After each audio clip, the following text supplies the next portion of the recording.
नमस्कार, स्वागत है आपका। मेरा नाम है विपिन बेबाक। मेरे साथ मेरी सहयोगी शादाब रिजवी। धन्यवाद सर। बिहार विधानसभा में नेता प्रतिपक्ष तेजस्वी यादव ने प्रधानमंत्री नरेंद्र मोदी के कांग्रेस को परजीवी पार्टी कहने पर आरजेडी पर जातिवाद फैलाने के आरोपों का कड़ा जवाब दिया है। तेजस्वी यादव ने कहा है कि असल मुद्दा यह नहीं कि कौन किसे डुबा रहा है, बल्कि सच्चाई यह है कि देश की अर्थव्यवस्था चौपट हो रही है और बिहार के साथ लगातार सौतेला व्यवहार किया जा रहा है। तेजस्वी यादव ने कहा है कि कोई किसी को डुबा नहीं रहा, बल्कि पूरा देश डूब रहा है।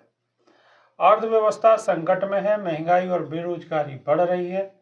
आरजेडी नेता ने कहा है कि डबल इंजन की सरकार बिहार को विकास के मामले में लगातार नजरअंदाज कर रही है। प्रधानमंत्री को इतनी ही चिंता है तो बिहार को विशेष राज्य का दर्जा देना चाहिए और विकास की बात करें। कौन किसको डुबोएगा ये तो वक्त बताएगा। प्रधानमंत्री मोदी ने हाल ही में कांग्रेस पर निशाना साधते हुए कहा था कि वह न सिर्फ खुद डूब रही है बल्कि अपने सहयोगियों को भी डुबो रही है। उन्होंने आरोप लगाया कि कांग्रेस बिहार में जातिवाद का जहर फैलाकर आरजेडी की जमीन हड़पने में जुटी है। इस पर प्रतिक्रिया देते हुए तेजस्वी यादव ने कहा है कि असली मुद्दों से ध्यान भटकाने के लिए ऐसे बयान दिए जा रहे हैं। तेजस्वी यादव ने बिहार के विकास पर केंद्र सरकार की भूमिका पर सवाल उठाते हुए कहा है कि राज्य को लंबे समय से अनदेखा किया जा रहा है। उन्होंने कहा है कि जब भी बिहार के लिए विशेष राज्य का दर्जा मांगने की बात आती है तो केंद्र सरकार चुप्पी साध लेता है। शादाब रिजवी, प्रधानमंत्री मोदी कांग्रेस पर निशाना साध रहे हैं और कांग्रेस पर निशाना साधते साधते वो अपने गिरेबान में झांकने की कोशिश नहीं करते, सिर्फ कांग्रेस पर ही आरोप प्रत्यारोप लगाते रहते हैं। अगर उनसे ये पूछा जाए कि आप जब से सरकार में हैं, आपके साथ जितने गठबंधन में लोग थे, आप किन किन को चूस गए हैं, उनको भी थोड़ा सा बता दीजिए, तो उस पर वो मौन हो जाते हैं, लेकिन कांग्रेस पर निशाना साधते हैं। देखिए, ये कांग्रेस पर निशाना नहीं साध रहे हैं, ये साध रहे हैं निशाना बिहार पर, क्योंकि दिल्ली का चुनाव हो चुका है और राज्यों के चुनाव हो चुके हैं, उपचुनाव भी हो चुके हैं। अब चुनाव बचा है बिहार में जी। तो अब जहां अगले समय में या अगला जहां चुनाव है वहां पर ही तो प्रधानमंत्री नरेंद्र मोदी फोकस करेंगे। तो इसलिए अब इनका निशाना कांग्रेस पर या फिर किसी आरजेडी पर या जदयू पर या किसी और पार्टी पर नहीं है, इनका निशाना सीधा सीधा बिहार पर है। और अब ये बिहार के बारे में भाषण देते हुए नजर आएंगे। लेकिन इससे पहले बिहार की दुर्दशा इनको नजर नहीं आ रही थी, बिहार के हालात इनको नजर नहीं आ रहे थे। बिहार बाढ़ से जूझ रहा था, वहां पर किस कदर प्राकृतिक आपदाओं से वो जूझ रहा था, वहां भूखमरी से बिहार जूझ रहा था, बेरोजगारी से वहां जूझ रहा था, बिल्कुल। और जो दुनिया भर की शिक्षा व्यवस्था वहां चरमराई हुई थी और पेपर लीक के तमाम मामले सामने आ रहे थे, उस पर तो प्रधानमंत्री के होंठ एक बार भी नहीं हिले।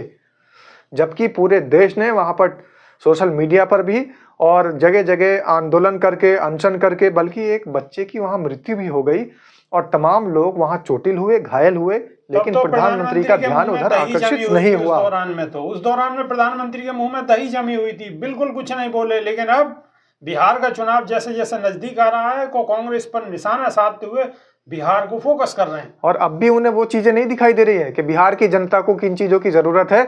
अब भी उन्हें सिर्फ इतना दिखाई दे रहा है कि कांग्रेस अगर जो है आरजेडी के साथ मिलकर लड़ेगी वहां पर तो क्या हाल होंगे।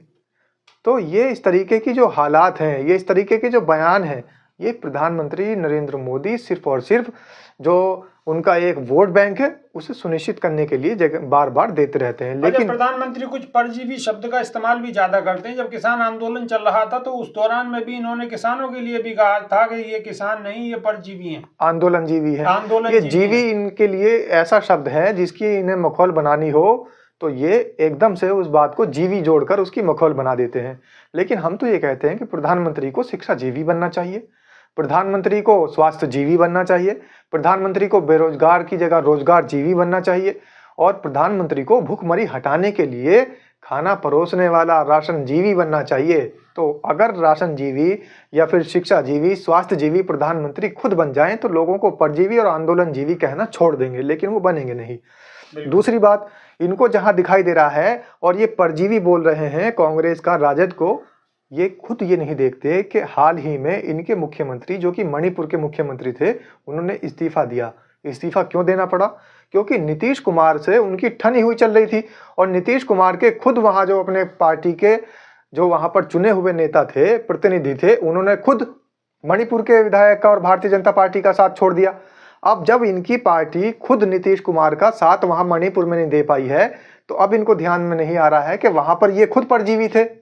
तो अब अगर ये मणिपुर में खुद परजीवी थे और उस परजीवी का लवादा उतारने में इनको इतना समय लगा है, तो ये अपने गिरेबान में झांक कर क्यों नहीं देखते कि अगर आप बिहार में परजीवी कांग्रेस को बता रहे हो या राजद को बता रहे हो, तो मणिपुर में तो आप भी परजीवी थे। बिल्कुल बिल्कुल। तो इन परजीवी और इन सब चीजों को हटाकर अगर आप शिक्षाजीवी, स्वास्थ्यजीवी और रोजगारजीवी बन जाएं तो बहुत अच्छी बात होगी। बहुत अच्छी बात होगी। प्रधानमंत्री मोदी इलेक्शन के दौरान में नए नए शब्द निकाल कर लाते हैं और लोगों को भ्रमित करने का काम करते हैं। ऐसा कहा जाए तो शायद गलत नहीं होगा।